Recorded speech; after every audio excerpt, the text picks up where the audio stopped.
Assalamualaikum warahmatullahi wabarakatuh.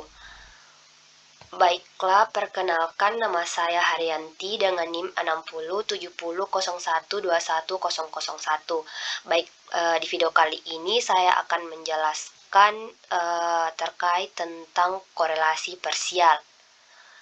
Yang pertama itu, apa itu korelasi parsial? Korelasi parsial merupakan perluasan dari korelasi sederhana atau korelasi Pearson. Jika korelasi sederhana melibatkan satu variabel terkait dependen dan satu variabel bebas independen, maka korelasi parsial melibatkan lebih dari satu variabel bebas dan satu variabel terikat. Korelasi parsial dilakukan untuk melihat kuat lemahnya hubungan antara variabel, namun dengan mengendalikan variabel lainnya.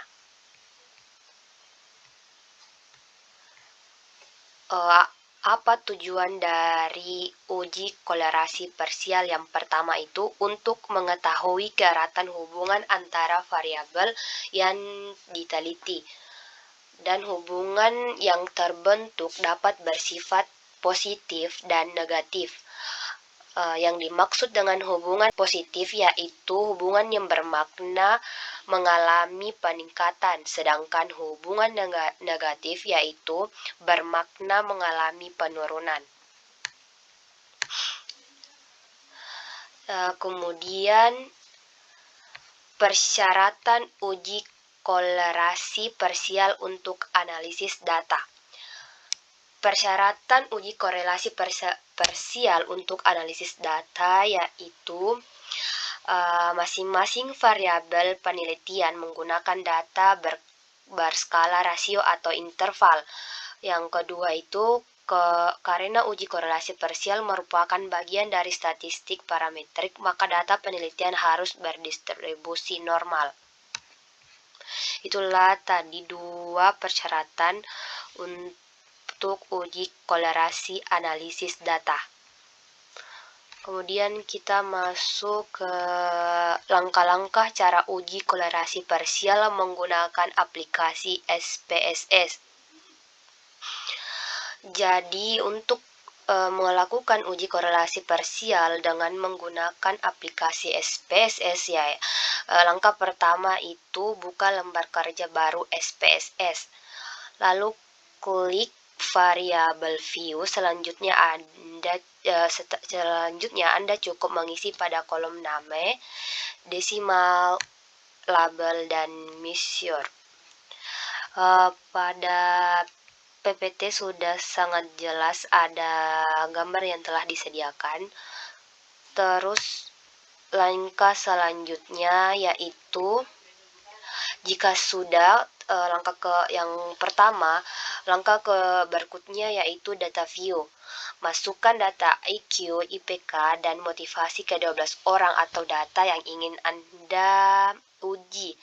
Masukkan ke dalam sini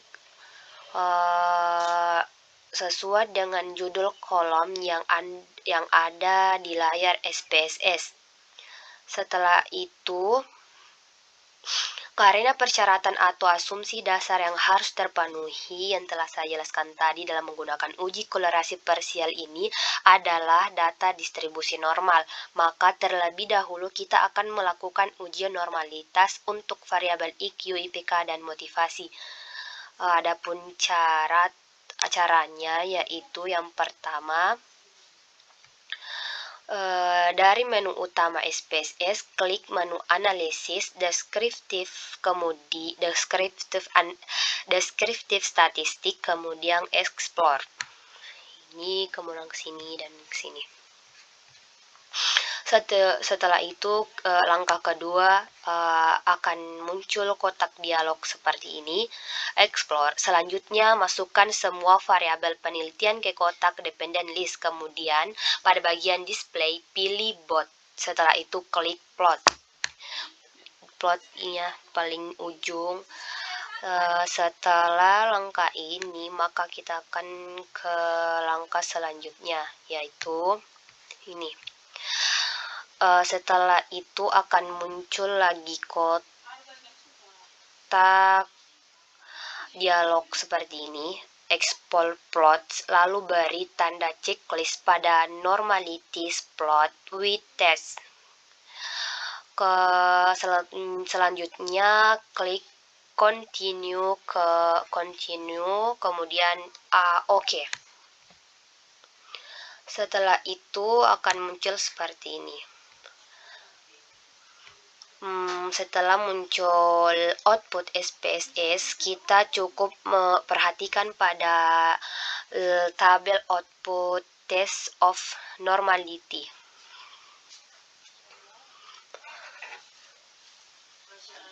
Tampak di layar seperti gambar yang telah saya paparkan di PPT.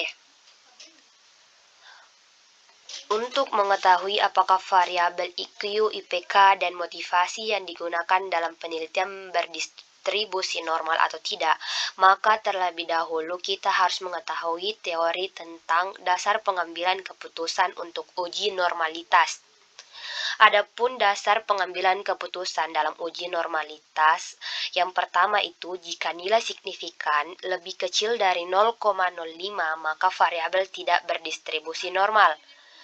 Sebaliknya, jika nilai signifikan lebih besar dibanding dari 0,05, maka variabel berdistribusi normal.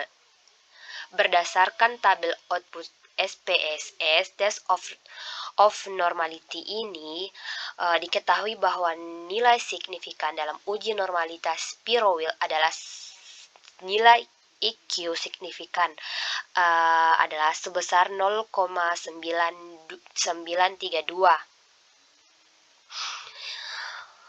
Kemudian nilai IPK signifikan adalah sebesar 0,152, sedangkan nilai motivasi signifikan adalah sebesar 0,66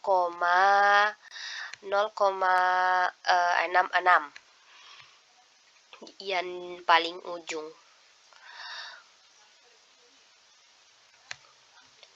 Karena nilai signifikan untuk semua variabel penelitian ini lebih besar dibanding 0,05, maka dapat disimpulkan variabel IQ, IPK, dan motivasi adalah berdistribusi normal. Dengan demikian, asumsi dasar atau persyaratan dalam uji korelasi parsial sudah terpenuhi. Setelah persyaratan terpenuhi, maka kita akan lanjut ke langkah berikutnya. Langkah selanjutnya, kita akan melakukan uji korelasi parsial dengan SPSS. Cara klik menu analisis, correlate analisis, correlate, terus partial. Kemudian setelah itu akan muncul kotak seperti ini.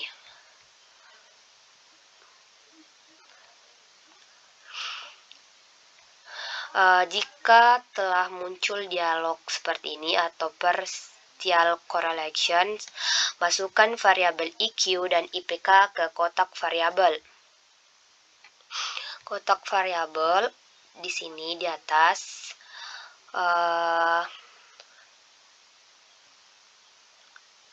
Kemudian masukkan variabel motivasi ke kotak controlling for.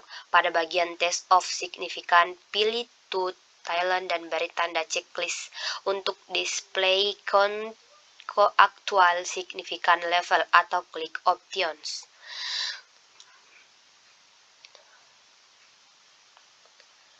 Setelah itu akan muncul dialog seperti ini.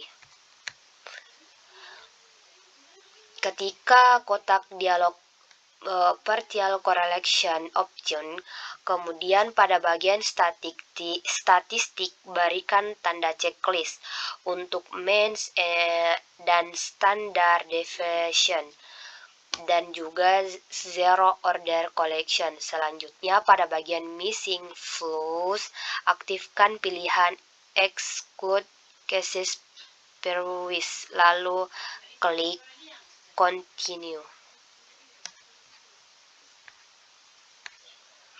Setelah kalian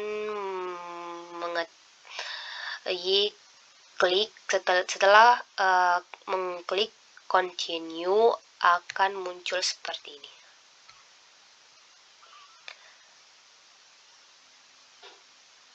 Tabel output SPSS ini memberikan informasi kepada kita tentang ringkasan nilai statistik deskriptif atau gambaran data untuk ketiga variabel, yaitu IQ, IPK, dan motivasi, mencakup mean atau nilai rata-rata, standard deviation, dan N atau jumlah sampel yang digunakan dalam penelitian. Kemudian selain tabel seperti ini akan muncul juga seperti ini. Tabel output SPS ini memberikan informasi mengenai hubungan yang terbentuk antara variabel sebelum dan sesudah dimasukkannya variabel kontrol dalam analisis korelasi. Untuk memaknai tabel output correlation di layar ini, maka ada 3 tahapan yang harus kita lalui. Yang pertama itu menentukan rumusan hipotesis penelitian. Yang kedua, melihat teori tentang dasar pengambilan keputusan dalam uji korelasi parsial. Yang ketiga itu menafsirkan hasil analisis dan membuat kesimpulan. Adapun rumusan hipotesis penelitian dalam uji korelasi yaitu yang pertama HO, yang merupakan hubungan antara IQ dengan IPK dengan motivasi sebagai variabel kontrol tidak signifikan. HA, hubungan antara IQ dengan IPK dengan motivasi sebagai variabel kontrol signifikan. Dasar-dasar pengambilan keputusan dalam uji korelasi parsial signifikan 2 Thailand. Yang pertama itu, jika nilai signifikan 2 Thailand lebih besar dibanding dari 0,05 maka HO diterima dan HA ditolak. Sebaliknya, jika nilai signifikan 2 Thailand lebih kecil dibanding 0,05 maka HO ditolak dan HA diterima. Maka kita akan ke tabel selanjutnya. Tabel output pertama yaitu A menunjukkan hasil nilai korelasi atau hubungan antara variabel IQ dengan IPK sebelum dimasukkannya variabel kontrol motivasi dalam analisis. Dari output di layar ini diketahui nilai koefisien korelasi sebesar 0,832 yang merupakan positif dan nilai signifikan 2 Thailand adalah 0,001 lebih kecil dibanding 0,05 maka dapat disimpulkan bahwa ada hubungan yang positif dan signifikan antara IQ dengan IPK. Sementara nilai correlation sebesar 0,832 ini masuk dalam kategori hubungan sangat kuat. Kita ke tabel terakhir yaitu tabel output kedua atau motivasi menunjukkan nilai korelasi atau hubungan antara variabel IQ dengan IPK setelah memasukkan motivasi sebagai variabel kontrol dalam analisis. Dari tabel output ini terlihat bahwa terjadi penurunan nilai koefisien korelasi menjadi 0,626 yang berarti bernilai positif dan kategori hubungan kuat dengan nilai signifikan 2 Thailand sebesar 0,039 lebih kecil dibanding 0,05 maka HO ditolak dan HA diterima, yang berarti bahwa hubungan antara IQ dengan IPK dengan motivasi sebagai variabel kontrol adalah signifikan atau nyata. Dari penjelasan saya tadi tentang tutorial atau cara uji korelasi menggunakan aplikasi SPSS dengan penelitian ini dapat disimpulkan yaitu dalam uji korelasi parsial yang telah saya jelaskan diketahui bahwa kehadiran variabel motivasi prestasi sebagai variabel kontrol akan memberikan pengaruh terhadap hubungan antara variabel IQ dengan variabel IPK. Dengan demikian, maka dapat disimpulkan bahwa variabel IQ bukanlah satu-satunya variabel yang menentukan nilai IPK mahasiswa, karena ada variabel lain juga yang berhubungan dengan nilai IPK, yaitu variabel motivasi berprestasi. Adapun catatan yang saya ingin jelaskan di video kali ini, yaitu selain mengacu pada nilai signifikan 2 Thailand dari output SPSS, pengambilan keputusan dalam uji korelasi parsial ini dapat pula berdasarkan pada perbandingan nilai-nilai koefisien correlation atau R hitung dengan nilai R tabel persen produk momen. Pembahasan lebih detail teman-teman dapat mencari sendiri tutorial di internet atau di YouTube. Sampai sinilah penjelasan dari saya tentang materi korelasi parsial, mulai dari penjelasan pengertian atau apa itu korelasi parsial sendiri, tujuan dari uji korelasi, kemudian persyaratan, sampai dengan langkah-langkah menggunakan untuk uji korelasi parsial menggunakan SPSS. Sampai sini penjelasan saya. Mohon maaf jika masih sangat-sangat kurang. Saya akhiri. Assalamualaikum warahmatullahi wabarakatuh.